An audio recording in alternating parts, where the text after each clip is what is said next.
खरं म्हणजे हैदराबाद गॅझेट लागू करण्याकरता आमची सुरुवातीपासून तयारी होती, पण त्यातला महत्वाचा विषय असा होता की त्या ठिकाणी श्री मनोज जरांगे पाटील यांची जी मागणी होती सरसकटची, त्याच्यामध्ये कायदेशीर अडचणी होत्या.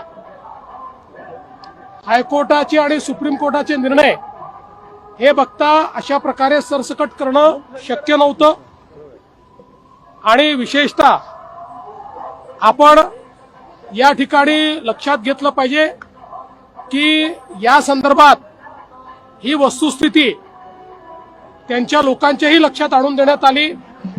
मंत्रिमंडळ उपसमितीची त्यांच्या जी काही त्यांची टीम होती त्यांनाही हे लक्षात आणून दिलं की आपल्या कायद्याप्रमाणे आणि देशाच्या संविधानाप्रमाणे आरक्षण हे समूहाला नसतं, ते व्यक्तीला मिळत असतं आणि त्या व्यक्तीने ते क्लेम करायचं असतं.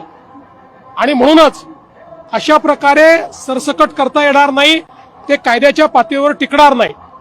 आणि त्यांनी देखील काल ती भूमिका समजून घेतली, स्वीकारली आणि त्यांनी सांगितलं जर कायद्यात सरसकट बसत नसेल तर सरसकट करू नका.